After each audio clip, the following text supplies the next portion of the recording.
بسم اللہ الرحمن الرحیم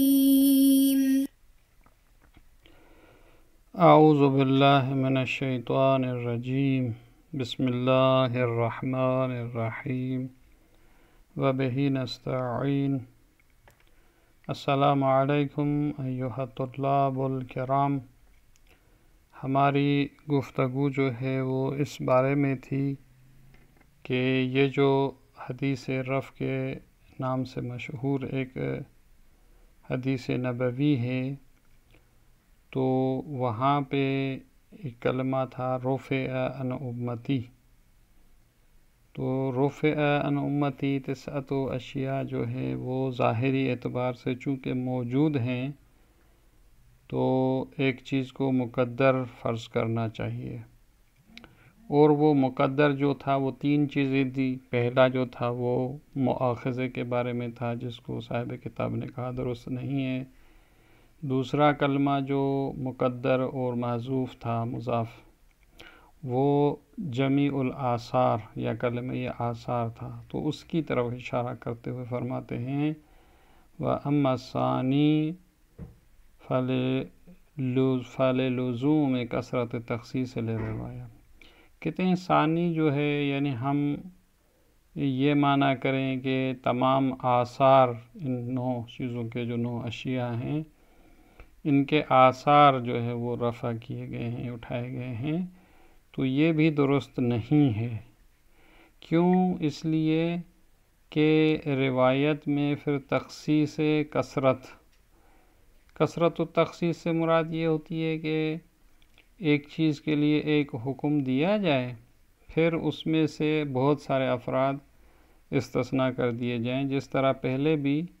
اس کی مثال اس طرح ذکر ہوئی تھی کہ کوئی جو ہے وہ مثلا ایک باغ میں جائے اور وہاں باغ میں کلاً 1000 انار ہیں، اس نے صرف 10 انار کھائے اور پھر یہ کہے کہ میں نے باغ میں جو سب انار تھے وہ کھا لیے سوائے 990 کے، یعنی اس کا مقصد یہ کہ میں نے 10 انار کھائے۔ تو کہتے ہیں کثرت تخصیص جو ہوتی ہے وہ کبھی ہی ہوتی ہے۔ یہاں بھی ہم روایت میں کہیں کہ یہ آثار جو ہیں لاگو ہیں اس پر، مثلا نسیان کی صورت میں، خطا کی صورت میں کچھ تکالیف ہیں، پھر اس کے بعد تخصیص لگائیں کہ اکثر یا سارے جو ہے وہ احکام جو تھے وہ اس کے پھر واپس اٹھائے گئے ہیں، تو اس کا ادبی حساب سے جو ہے یہ تخصیص جو ہوتی ہے وہ درست نہیں ہوتی ہے۔ تو لہٰذا کہتے ہیں کہ اگر ہم جمیع آثار کو مقدر مانیں تو کثرت تخصیص لگ جائے گی۔ پھر اس کا نتیجہ یہی ہے کہ لعدم رفع جمیع الآثار الشرعیہ، یعنی ہم جو بھی آثار شرعیہ ہیں ان کو مثلا جو ہے وہ نہیں اٹھا سکتے۔ وہ آثار التی بید الشارع، جو کہ شارع کے ہاتھ میں ہوتے ہیں، من حیث ہوا شارع وضعها ورفعها، وہ آثار جو کہ شارع کے ہاتھ میں ہیں، شارع ان کو جعل کرتا ہے، جو ان کو اٹھاتا ہے، جس کو امور تشریعیہ کہتے ہیں۔ للعقلیہ والعادیہ، کچھ آثار جو ہوتے ہیں عقلی ہوتے ہیں، کچھ آثار جو ہوتے ہیں عادی ہوتے ہیں، تو وہ مراد نہیں ہے۔ مثلا جس طرح اب شراب پینے سے جو ہے وہ انسان کو مستی جو ہوتی ہے ایک عادی ایک مسئلہ ہے، عادت کا جو ہے یہ تقاضا ہے، اور اسی طریقے سے کچھ چیزوں کے آثار جو ہوتے ہیں وہ عقلیہ ہوتے ہیں۔ تو یہ آثار عقلیہ اور عادیہ نہیں، بلکہ وہ جو آثار شرعی ہوتے ہیں، جس طرح مثلا شراب کے لیے حرام ہونا ایک اثر شرعی ہے مثلا۔ اب اس کے بعد فرماتے ہیں وَلِيُعْلَمْ أَنَّهُ عَلَى الْقَوْلِ بِتَقْدِيرِ جَمِيعِ الْآثَارِ،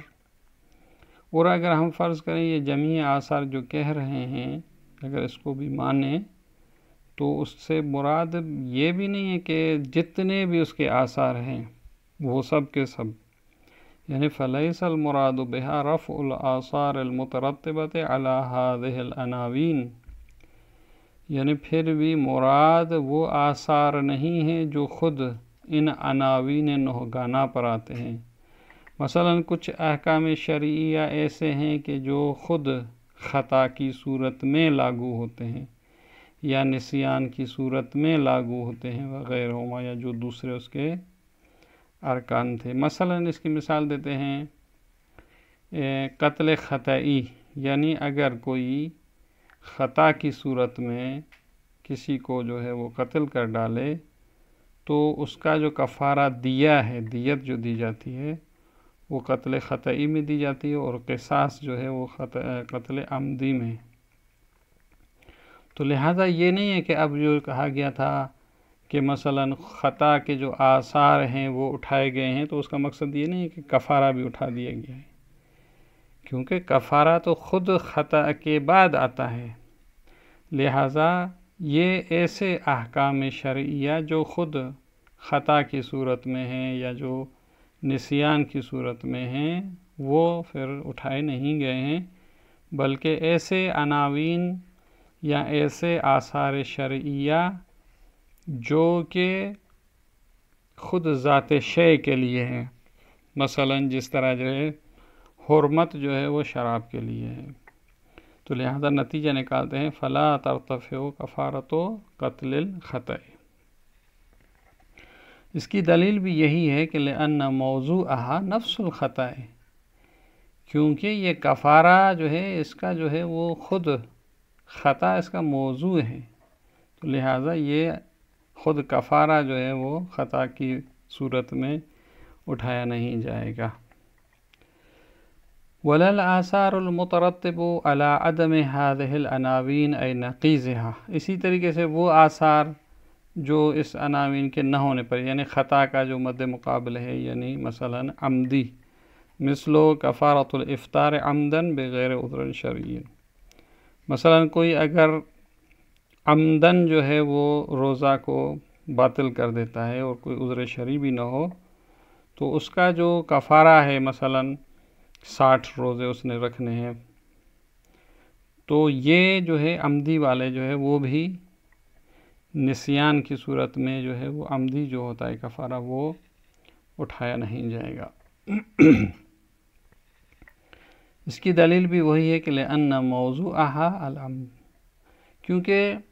ان احکام جو کفارہ عمدی اور جان بوجھ کر جو مثلا کفارہ ہوتا ہے ایک چیز کو جان بوجھ کر انجام دینے کی صورت میں، تو وہ عمدی جو ہے وہ اپنی جگہ پر موجود ہے، تو لہذا جب کوئی جان بوجھ کر کوئی کام انجام دیتا ہے تو اس کا مطلب یہ نہیں ہے کہ اس کے آثار جو ہے وہ نسیان کی صورت میں اٹھائے جائیں گے۔ وہو نقیض الخطأ، خطا کا جو نقیض ہے وہ جان بوجھ کر کی صورت ہے، تو پھر کون سے آثار اٹھائے جائیں گے؟ کہتے ہیں بل الآثار المترتبۃ علی نفس الافعال التی اتی بہا، کہتے ہیں یہاں مراد جو آثار ہیں وہ ہیں جو خود اس فعل پر ہیں جس کو انجام دیا گیا ہے۔ مثلا کوئی اگر بھول کر کوئی شراب پی لیتا ہے تو خطأً اس نے پیا ہے، خطأً کیا اس نے، یا او کرہن، یا اس کو مجبور کیا گیا کہ بھئی تم نے یہ پینی ہے، یا او نسیاناً، یا وہ فراموش کیا گیا کہ یہ شراب ہے، تو اس میں جو آثار ہیں اس فعل کے لیے، مثلا شرب خمر ایک فعل ہے، اس کا اثر جو ہے وہ یہ ہے کہ یہ حرام ہے، تو یہاں مثلا حرمت اس سے اس بنیاد پر اٹھائی گئی، مثلا من حیث ہی بنفسها موضوعۃ لحکم، کہ یہ شرب مثلا خمر جو ہے ایک فعل ہے، یہ وضع کیا گیا ہے اس حکم کے لیے جو کہ مثلا یہاں پر حرمت ہے۔ لا بقید الخطأ والاکراہ، لیکن یہاں پر خطا اور اکراہ کی اس میں کوئی قید نہیں ہے، یعنی یہ نہیں ہے کہ ہم کہیں کہ بھئی شراب حرام ہے اس وقت جب اس میں خطا پیدا ہو یا اکراہ ہو، نا، حرمت جو ہے وہ خود ذات شرب خمر کے لیے ہے مثلا۔ ولا بقید عدمها، یا مثلا اس شرب خمر میں یہ بھی قید نہیں ہے کہ آپ جان بوجھ کر پیئیں گے تو حرام ہے، یا حالت اختیاری میں پیئیں گے تو حرام ہے، نہ، وہ ذات شرب خمر کے لیے جو ہے وہ انجام دیا گیا تھا۔ مثلا جس طرح وجوب وضو اب یہ وجوب وضو جو ہے ذات وضو کے لیے ہے، یا نماز واجب ہے یعنی ذات نماز واجب ہے. تو فإن هذه الآثار هي التي ترفع بمقتضى هذه الروایہ على هذا التفسیر. تو یہ وہ ایسے آثار جو کہ خود نفس افعال کے لیے ہوں، وہ جو ہے وہ اٹھائے جائیں گے اس روایت کے مطابق کہ جو رفع عن امتی ہے علی ھذا التفسیر، اس تفسیر کی بنیاد مطابق جو ہم نے یہاں پر ذکر کی ہے. تو لہٰذا یہ وہ مرحلہ تھا جو ہم یہ کہہ رہے تھے کہ بھئی جمیع آثار جو ہے وہ مقدر مانیں گے تو تخصیص اکثر لازم آ رہی تھی یا تخصیص کثیر لازم آ رہی تھی. اور تیسرا جو احتمال دیا گیا تھا کہ اثر ظاہر مقدر مانے، یعنی ہر مورد میں جو 9 گانا مورد ہیں، ہر مورد میں ایک خاص اثر مقدر کریں. تو اس کے بارے میں صاحب کتاب فرماتے ہیں فَلِمُخَالِفَتِهِ لِظَاهِرِ الرِّوَایَّہ. یہ احتمال سوم جو ہے وہ روایت کے جو ظاہر ہے، جو ظاہری الفاظ ہیں، وہ اس کے مخالف ہے، کیونکہ شروع میں رفع ایک مرتبہ کہا گیا ہے، رفع عن امتی 9 اشیاء. تو لہذا اس بنیاد پر سب میں نسبت ایک ہے، لأن ظاہرہا رفع الجمیع علی نسق واحد. یعنی ظاہر روایت یہ ہے کہ یہ جو رفع ہے وہ ساروں سے ایک ہی نہج کے مطابق ہے. لہذا یہ ہم کہیں کہ بھئی ہر مورد میں الگ الگ ایک اثر جو ہے وہ مقدر فرض کریں یا اس کو حذف کریں، تو یہ ظہور روایت سے جو ہے وہ ٹکراتا ہے. لہذا اس کو بھی جو ہے وہ قبول صاحب کتاب نہیں فرماتے. اس کے بعد اس مسئلے کی طرف اشارہ فرماتے ہیں وَأَمَّا الَّذِي يَتَرَجَّحُ فِي النَّظَرِ فِي تَفْسِيرِ هَذِهِ الرِّوَایَّہ، کہتے ہیں وہ چیز جو مترجح ہے، یہاں پر رجحان رکھتی ہے کہ اس روایت کی ہم اس طرح تفسیر کریں، وہ یہ ہے کہ ہم حکم، کلمہ حکم کو جو ہے وہ مقدر کرتے ہیں. فَهُوَ تَقْدِيرُ الْحُكْمِ مُضَافًا، یعنی یہ جو کلمہ حکم ہے وہ یہاں پر مقدر مانیں گے بحیثیت مضاف. مثلا رفع عن امتی 9 اشیاء، نسیان مثلا ہے، یعنی نسیان کا حکم جو ہے وہ اٹھایا گیا ہے. وَلَعَلَّهُ هُوَ الْمُتَبَادَرُ، اور کہتے ہیں کہ ذہن میں تبادر بھی یہی آتا ہے کہ یہ کلمہ حکم یہاں پر محذوف ہے بطور مضاف جو ہے. مثلا حکم النسیان، مثلا حکم مسترو، یا اس طرح جو ہے وہ. اب کہتے ہیں یہ حکم جو ہے 2 طرح کا ہو سکتا ہے، حکم تکلیفی بھی ہو سکتا ہے، حکم وضعی بھی، دونوں صورتیں ہو سکتی ہیں. کہ وَهُوَ أَعَمُّ مِنَ الْحُرْمَةِ وَالْوُجُوبِ، کہ یہ جو حکم ہے وہ حرمت اور وجوب جو کہ احکام تکلیفیہ ہیں اس سے بھی اعم ہے، اس کو بھی شامل ہوتا ہے. بل اعم منہما، بلکہ حرمت اور وجوب سے ہٹ کر ان سے علاوہ ومن الحکم الوضعی، یعنی حکم تکلیفی کو بھی شامل ہوتا ہے جو کہ حرمت و وجوب ہے، اور حکم وضعی جو کہ صحت ہے، بطلان ہے، اس طرح کے جو احکام وضعیہ ہیں. کہ وَهُوَ الصِّحَةُ وَاللُّزُومُ فی مثل ما یکرہ علیہ المکلف. مثال دیتے ہیں کہ مثلا کسی کو اگر زبردستی کی جائے کہ مثلا وہ من وقفن، کہ وہ اپنے مال کو وقف کرے، جس طرح پہلے بھی اس کی روایت گزری تھی، وَحِبَةٍ وَصَدَقَةٍ وَعِتْقٍ وَطَلَاقٍ وَأَمْثَالِهَا، کسی کو مجبور کیا جائے کہ تم نے وقف کرنا ہے، ہبہ دینا ہے، صدقہ دینا ہے، اپنے غلام آزاد کرنے ہیں، اپنی بیوی کو طلاق دینی ہے، یہ سارے کچھ. تو ان کا جو اثر وضعی ہے وہ صحت ہو گیا، لزوم ہو گیا. تو اس طرح کے احکام بھی جو ہے وہ اٹھائے گئے ہیں، یعنی اس کا وقف درست نہیں ہے، اس کا صدقہ پھر درست نہیں ہے، وہ اپنی جگہ پھر ساری چیزیں برقرار ہیں. تو جب حکم کو یہاں مقدر کریں گے تو پھر فرماتے ہیں آیہ کی معنی اس طرح ہوگی فَيَكُونُ مَعْنَى الرِّوَایَّہ، روایت کی معنی اس طرح ہوگی رفع عن امتی حکم الخطأ، یعنی یہاں انہوں نے کہا تھا کہ میری نظر میں یہاں حکم کو مقدر مانے، اور جو وہ کہا گیا تھا بھائی مؤاخذے کو مقدر مانے یا آثار کو، اس کو قبول نہیں فرماتے، کہتے ہیں حکم خطا ہے یا حکم نسیان ہے۔ اب خطا کا حکم کیا ہے؟ مثلا خود کہتے ہیں اے رفع و تحریم الاشیاء المحرمہ، یعنی وہ اشیاء جو حرام ہیں ان کی جو حرمت اور تحریم ہے وہ اٹھائی گئی ہے خطا کی صورت میں، نسیان کی صورت۔ التی یاتی بہا المکلف خطأ و نسیانا، مثلا جن کو مکلف جو ہے وہ خطائی صورت میں یا فراموشی کی صورت میں انجام دیتا ہے۔ مثلا کوئی بھول کر جو ہے شراب پی لیتا ہے مثلا، تو جو اس کا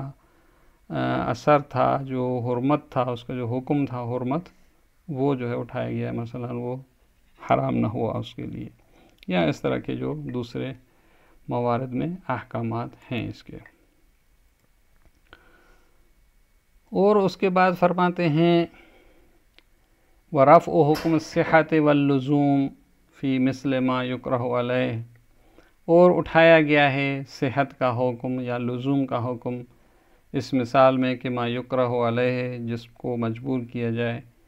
مثلا کہا جائے اس کو من وقف، تم وقف کرو، صدقہ دے دو، ونحوہا، یا اس طرح کے جو موارد ہیں، تو وہاں پر جو ہے وہ صحت کو اٹھایا گیا ہے،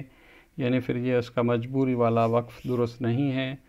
یا مجبوری کی صورت میں جو اس نے صدقہ دیا وہ درست نہیں ہے۔ یا مثلا ورفع الحکم وهو الوجوب فی ما لا یطیقون من الواجبات، یا ایسے واجبات جس کو یہ انجام دینے کی طاقت نہیں رکھتا تو وہ وجوب وہاں سے اٹھ جاتا ہے۔ مثلا اب ایک شخص ہے وضو کرنے کی جو ہے وہ طاقت اس میں نہیں ہے، تو اس کا وجوب اس سے کیا کیا جاتا ہے؟ اٹھایا جاتا ہے۔ اور اسی طریقے سے ورفع حکم الشیء الذی لا یعلمونہ، ایک ایسی چیز جس کو یہ نہیں جانتے، مثلا جاہل ہیں، تو اس کے حکم کو جو ہے وہ اٹھایا گیا ہے۔ اب یہ جو چیز نہیں جانتے، سواء کان ذلک الشیء من الافعال الواجبہ، یا وہ افعال واجبہ میں سے ہو، مثلا جس طرح نماز ہے، ایک شخص اس کے وجوب کو نہیں جانتا تھا، او المحرمۃ التی لا یعلمونہا، یا وہ ایک حرام چیز ہے، مثلا جس طرح شراب پینا حرام ہے، یہ اس کو نہیں جانتے تھے، اے لا یعلمون حکمہا، یعنی اس کے احکام یا حکم کو نہیں جانتے تھے، تو وہ حکم جو ہے وہ ان سے اٹھا لیا گیا ہے۔ اور اسی طرح کہتے ہیں کہ شبہات حکمیہ سے ہٹ کر شبہات موضوعیہ میں بھی ہے، بل ربما یشمل ما لا یعلمون، بلکہ یہ جو رفع والا مسئلہ ہے یہ وہاں بھی شامل ہوتا ہے جہاں یہ نہیں جانتے، حتی الموضوعات المشتبہہ، حتیٰ کہ وہ موضوعات جو المشتبہات ہے، یعنی انسان کو مثلا سامنے ایک جو ہے وہ پانی ہے، پانی کی طرح ایک چیز ہے، اس کو پتہ نہیں کہ یہ سرکہ ہے یا شراب ہے، التی لا یعلمون نوعہا، یعنی اس کی نوعیت کو اس کو علم نہیں ہے، مثل ما لو اشتبہ مائعن،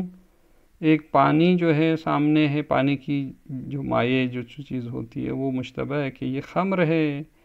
یا خل ہے، یعنی سرکہ ہے، تو وہ جو ہے نہیں جانتا اور اس نے پی لیا سرکہ سمجھ کے، بعد میں پتہ چلا کہ شراب تھا، تو یہاں پہ اس کی جو حرمت ہے وہ اس سے جو ہے وہ اٹھائی گئی ہے۔ تو اس تفسیر کے مطابق صاحب کتاب کہتے ہیں فتدل الروایت حینئذ، یہ جو ہم نے حکم کو جب یہاں مقدر مانیں گے تو پھر یہ روایت دلالت کرے گی علی البراءۃ، کہ جو ہے جب حکم کا علم نہ ہو تو براءت جاری ہوگی، فی الشبہات الحکمیۃ، شبہات حکمیہ میں جس طرح یہاں صحت تھا، لزوم تھا، وجوب تھا، والموضوعیت، یہاں جس طرح جو ہے وہ موضوعیہ میں ہے شبہ، جس طرح اس کو پتہ نہیں کہ یہ خمر ہے یا خل ہے یا سرکہ ہے، تو دونوں میں جو ہے یہ روایت جو ہے جاری ہوگی۔ اب اس کے بعد اس کے متعلق اور بھی جو ہے وہ گفتگو اور مباحث ہیں انشاءاللہ اگلے جلسے میں۔ والسلام علیکم ورحمۃ اللہ وبرکاتہ۔